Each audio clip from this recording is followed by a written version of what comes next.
am Akshita Sanika again with my another YouTube video and our today discussion topic is president. आज का हमारा discussion का topic है राष्ट्रपति।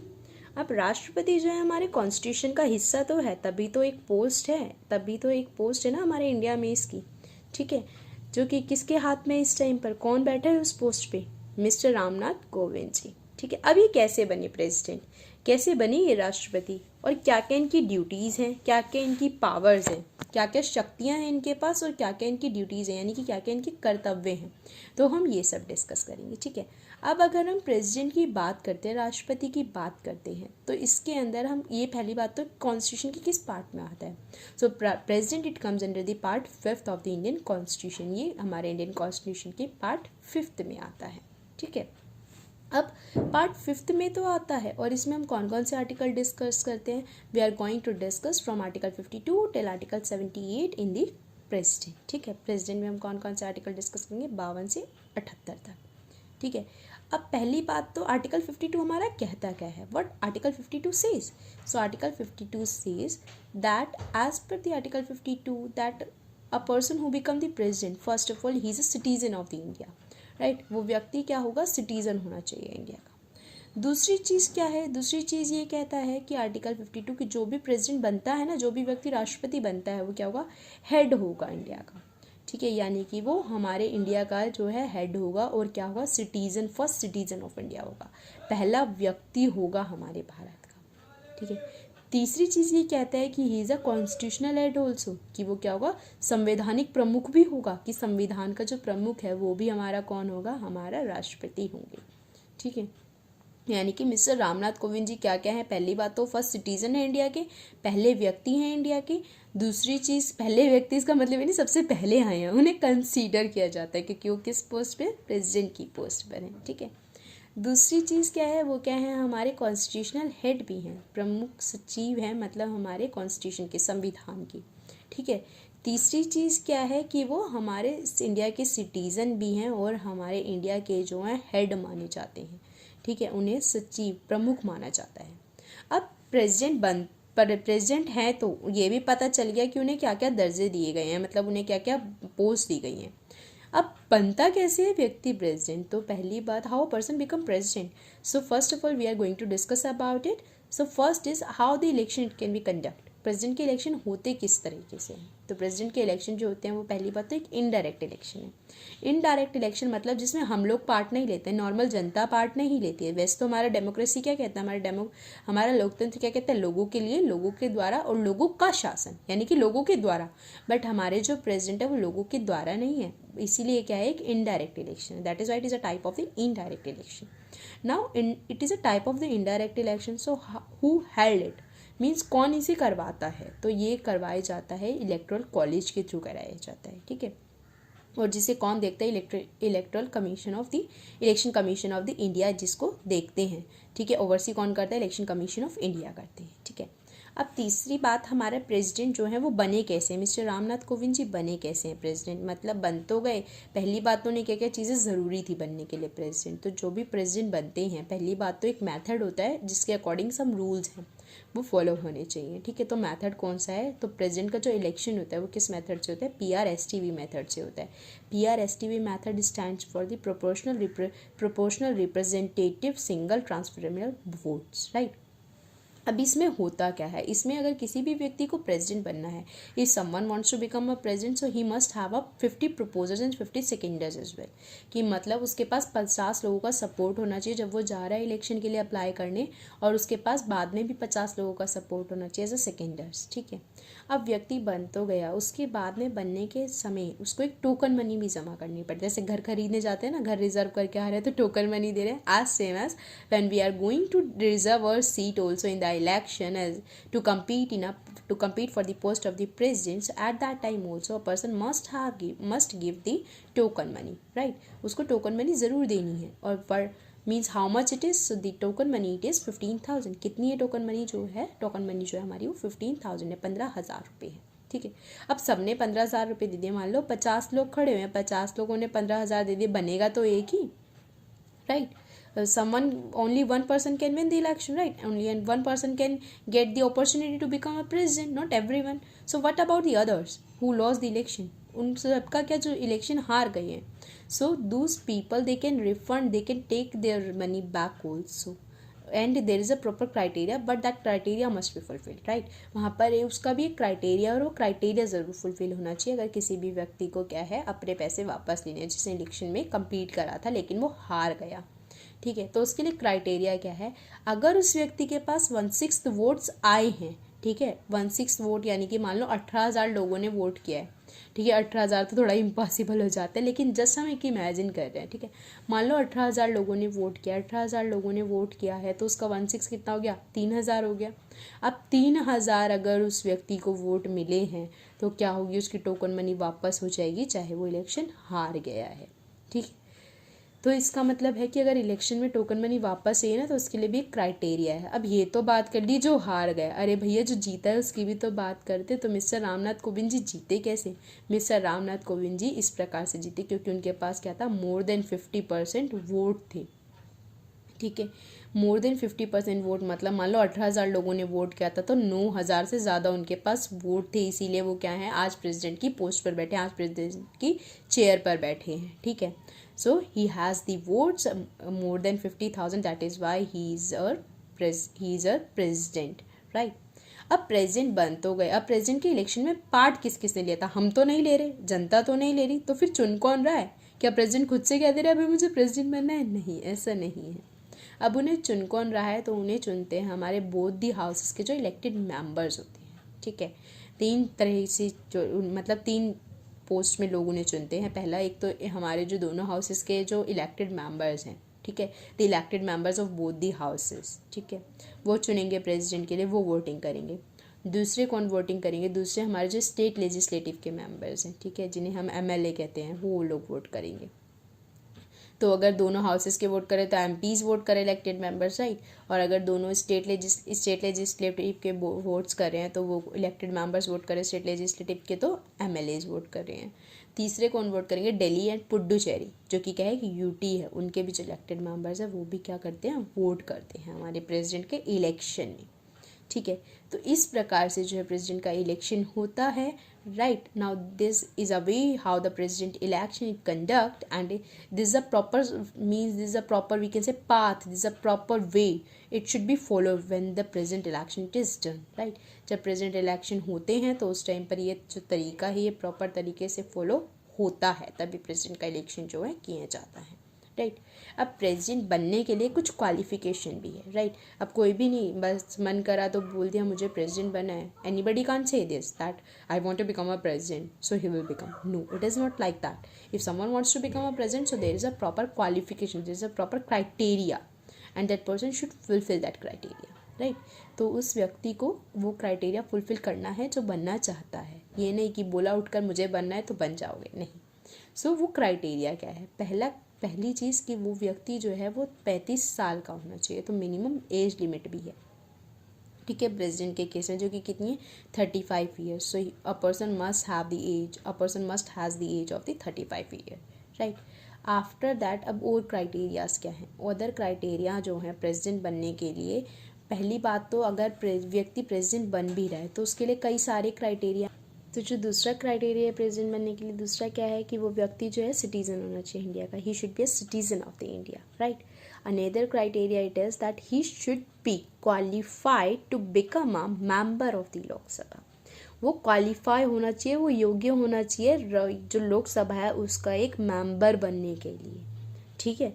वो अगर क्वालिफाई करता है तो ही वो व्यक्ति प्रेसिडेंट बन सकता है, अदरवाइज नहीं बन सकता। चौथी चीज़ जो कि आखिरी चीज़ है एक प्रेसिडेंट की क्वालिफिकेशन के लिए, a person who wants to become a president, so this is the last qualification which is required, and that is a person should not hold any office of profit. मतलब उसे कोई भी जो office of profit है वो नहीं hold करना है। ये नहीं कि किसी और सरकारी पोस्ट पे भी काम कर रहा है, ठीक है, ये नहीं कि कोई बिजनेस चल रहा है खुद का, तो वो नहीं बन सकते प्रेसिडेंट, क्योंकि आप ऑलरेडी एक प्रॉफिट मतलब जिससे आप अर्निंग कर रहे हो और एक दूसरी चीज़ के लिए काम कर रहे हो, ठीक है, तो आप ऑलरेडी वहाँ पर काम कर रहे हो, तो आप नहीं बन सकते प्रेसिडेंट, क्योंकि as a president president, it is your duty to fulfill these criteria, and it is your duty to means to look over the welfare of the people, not welfare of yourself, right? तो criteria है वहाँ पर proper. अब president बन तो जाएंगे, उसके बाद में प्रेसिडेंट के ऑफिस की कंडीशंस क्या क्या होंगी, मतलब किस तरह का होता है प्रेसिडेंट बनने के बाद में, क्या क्या चीज़ें मिलती हैं, किस तरह का ऑफिस होता है, ये सब, ठीक है।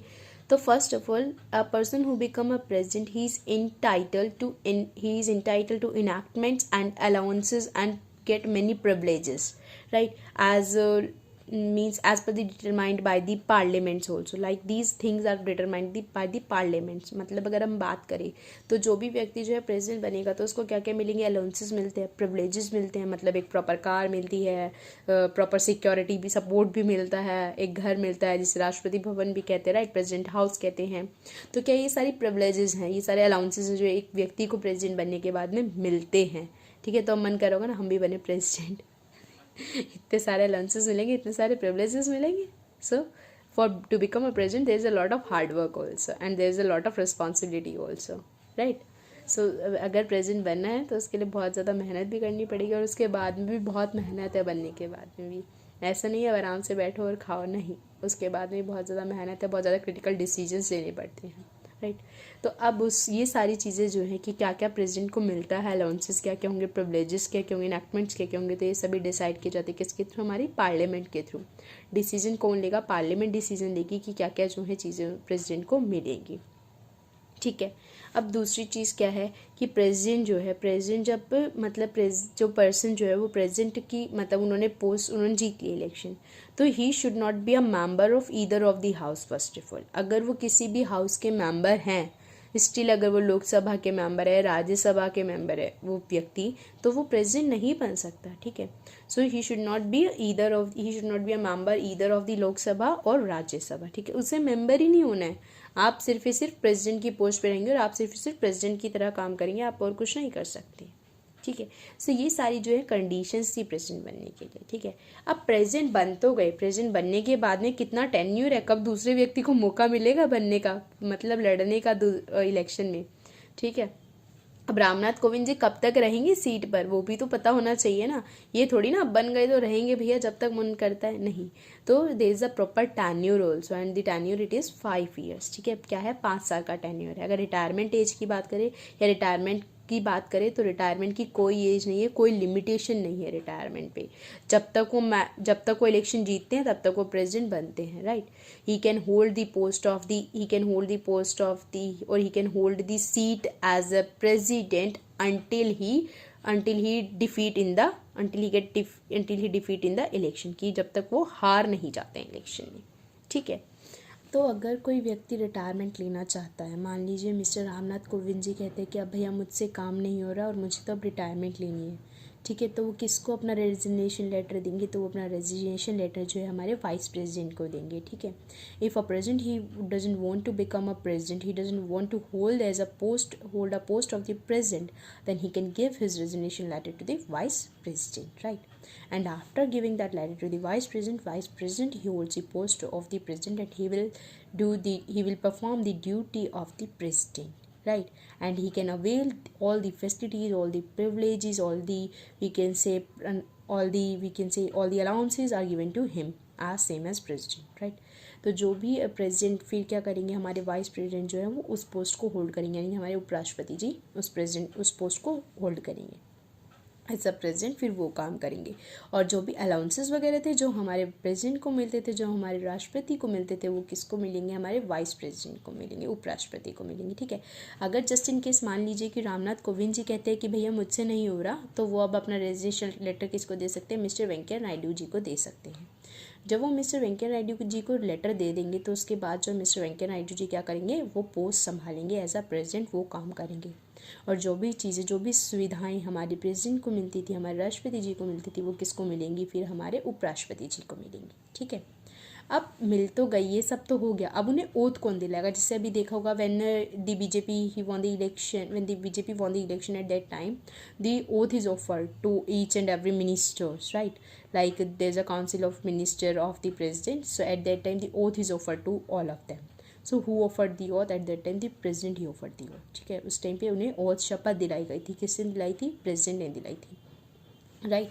तो प्रेसिडेंट को कौन दिलाएगा? Who will offer the oath to the president? So the chief justice of India, that is CJI, will offer the oath to the president. तो कौन दिलाएंगे? चीफ जस्टिस ऑफ इंडिया जो हैं वो ओथ दिलाएंगे किसको? प्रेसिडेंट को। यानी कि अब हम सोचें कि नए प्रेसिडेंट आते हैं, मान लो वेंकैया नायडू जी नए प्रेसिडेंट बनते हैं अब इंडिया के, ठीक है। ऐसे नहीं कि रामनाथ कोविंद जी ने रिज़ाइन किया तो वो बन रहे, नहीं, मिस्टर वेंकैया नायडू जी उन्होंने इलेक्शन में कम्पीट करा और वो बनते हैं इलेक्शन के लिए, ठीक है, मतलब वो प्रेसिडेंट बनते हैं। तो उस टाइम पर उन्हें ओथ कौन ऑफर करेगा? उन्हें ओथ ऑफर करेंगे हमारे CJ जो कि कौन है? मिस्टर NV रामना। तो वो उन्हें ओथ ऑफर करेंगे और ओथ ऑफर करने के बाद में तब वो बनेंगे। जैसे देखा होगा ना, कोर्ट में बोलते हैं मैं गीता की कसम लेकर खाता हूँ, जो बोलूँगा सच बोलूँगा। तो as same as it is कि वो भी कसम खाते हैं कि वो जो करेंगे वो इंडिया के बेनिफिट के लिए करेंगे, उनका कोई पर्सनल रिलेशन नहीं आएगा आगे, मतलब इंडिया के लिए जब वो काम करेंगे, देश के लिए जब वो काम करेंगे, ठीक है, जब वो देश के लिए काम करेंगे तो उनके लिए हर काम सीक्रेट होगा, वो इवन अपनी फैमिली से भी डिस्कस नहीं करेंगे। तो this are the criteria of the oath and we will discuss like a head in about the oath also. आगे जाके हम ओथ के बारे में भी डिस्कस करेंगे क्या होता है ओथ में, ठीक है।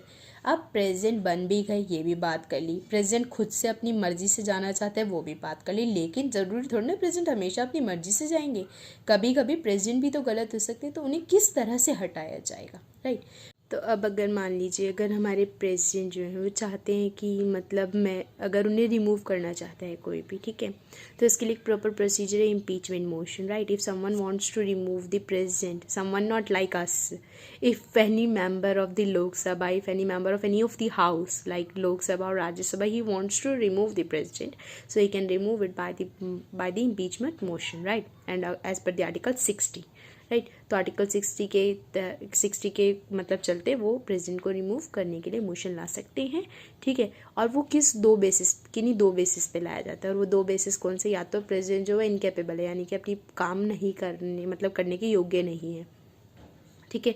दूसरी चीज़, या फिर प्रेसिडेंट जो है वो पागल घोषित किए गए हैं, ठीक है, मतलब वो डिसेबिलिटी है, मतलब उनको मेंटल इलनेस है इस कारण से, ठीक है।